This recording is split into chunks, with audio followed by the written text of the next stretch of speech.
안녕하세요. 미드라이프 플러스 라이프 해커 신쌤입니다. 오늘은 맛과 향도 좋고 많은 사람들이 정말 많이 즐기는 커피에 대해서 알아보겠습니다. 하루 두세 잔의 커피는 집중력을 높이고 혈액순환을 돕는 등 다양한 건강상 이점이 있습니다. 하루 세 잔의 커피를 마시는 사람들은 커피를 마시지 않는 사람보다 3년에서 7년 정도 수명이 긴 것을 확인하였습니다. 하지만 이런 커피도 일정량 이상 많이 마실 경우에는 뇌 건강에 치명적일 수 있습니다. 오늘은 치매의 위험을 높이는 커피 섭취량과 커피 섭취에 꼭 주의가 필요한 사람들에 대해 알아보겠습니다. 시청하시면서 구독, 좋아요 한 번씩 부탁드립니다. 커피를 하루에 6잔 이상 마실 경우 뇌의 크기가 작아지고 치매에 걸릴 확률이 크게 증가합니다. 연구에 따르면 30에서 70대 성인 1만 7,702명을 대상으로 커피가 뇌에 미치는 영향을 조사한 결과 하루 6잔 이상의 커피를 마시는 사람들은 뇌의 부피가 작고 알츠하이머 치매에 걸릴 위험이 53%나 증가하였으며 뇌졸중에 걸릴 위험 또한 17%더 증가하는 것을 발견하였습니다. 연구진은 커피 속 카페인이 일정 수준 이상 쌓이게 되면 뇌혈관을 수축시켜 뇌 건강에 악영향을 줄 가능성이 있다고 밝혔습니다. 또한 커피를 지속적으로 과다 섭취하게 되면 뼈 건강에도 좋지 않은 영향을 줄 수 있습니다. 호주 정밀건강센터에서 실시한 또 다른 연구에 따르면 커피를 하루에 습관적으로 6잔 이상 마시면 골관절염 위험이 23% 증가하였으며 관절병에 걸릴 위험 또한 22%나 높아진다고 발표하였습니다. 이 또한 커피의 카페인이 이뇨작용을 촉진하여 칼슘의 체내 흡수를 방해하기 때문이라고 밝혔습니다. 우리가 즐겨 마시는 커피는 하루 3잔 이하로 적당량 마시면 치매나 당뇨병, 심장병과 같이 많은 질병 예방에 도움을 줍니다. 하지만 습관적으로 물 대신 커피를 많이 마실 경우에는 오히려 건강에 악영향을 줄 수 있음을 확인하였습니다. 그리고 짠 음식을 먹거나 고기를 먹은 직후 커피를 마시는 행동 또한 주의가 필요한데요. 먼저 짠 음식을 먹고 커피를 한 잔 마시는 행동은 골다공증 발생 위험과 뼈 건강에 치명적인 영향을 줄 수 있습니다. 평소 김치나 찌개 등 짠 음식을 적당량 드신다면 크게 걱정할 필요가 없지만 이런 음식을 많이 먹는다면 주의하는 것이 좋습니다. 나트륨은 몸속에서 물을 부르는 특징이 있어 나트륨 섭취 시 체내 혈액량이 늘어납니다.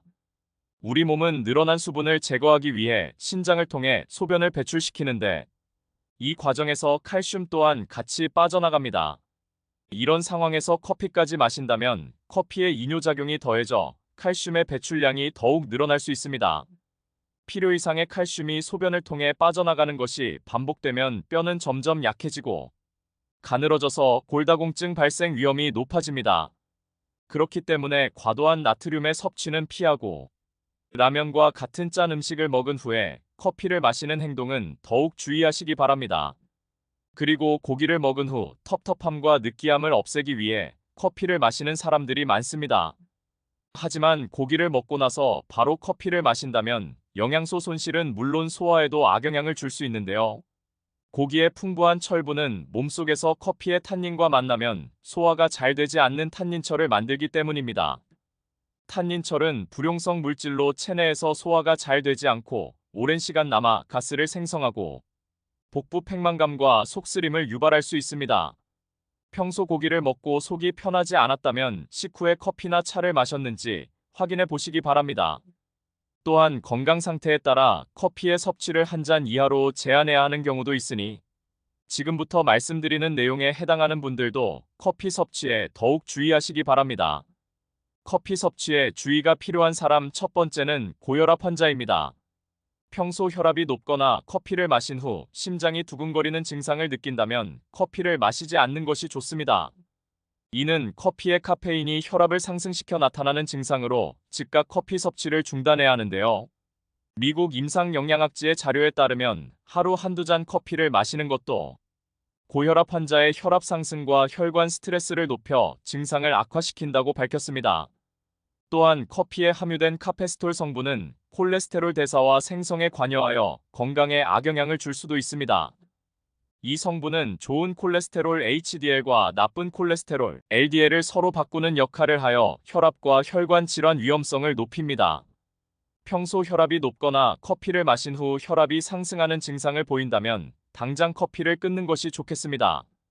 두 번째는 빈뇨 증상입니다. 커피를 마신 후 소변이 자주 마려워 불편함을 느낄 정도라면 커피를 드시지 않는 것이 좋습니다. 커피의 카페인 성분은 몸속에 들어오면 커피 섭취량의 약 2.5배에서 3배가 되는 수분을 배출시키기 때문인데요. 미국 대학의 연구에 따르면 커피의 카페인은 방광을 자극하고 소변량을 증가시켜 빈뇨와 절박성, 배뇨를 일으킬 수 있다고 밝혔습니다. 평소 방광이나 배뇨에 문제가 없다면 괜찮지만 이런 부분이 민감한 사람은 커피 섭취에 주의가 필요합니다. 세 번째, 불면증 환자입니다. 잠들기까지 오랜 시간이 걸리거나 중간중간 자주 깬다면 커피를 끊는 것이 좋습니다. 커피에 함유된 카페인 성분은 알칼로이드의 일종으로 중추신경계에 작용해 뇌를 각성시키는 효과가 있는데요. 이런 작용은 집중력이나 업무 효율을 높이는 데 도움을 주지만 활발한 뇌 활동으로 숙면을 방해할 수 있습니다. 각성 효과를 일으키는 카페인은 몸속에서 완전히 사라지기까지 8시간이 소요되며 사람에 따라 더 오래 걸리는 경우도 있습니다. 커피 섭취 건강한 분들도 커피를 멀리하는 것이 좋겠습니다. 또한 건강에 이상이 없는 사람이라도 하루 3잔 이상의 커피는 몸에 부담을 줄 수 있으니 커피의 과섭취는 주의하시기 바랍니다. 오늘 내용이 유용하셨다면 주변에 많이 공유해 주시기 바랍니다. 영상 끝까지 시청해 주셔서 감사합니다.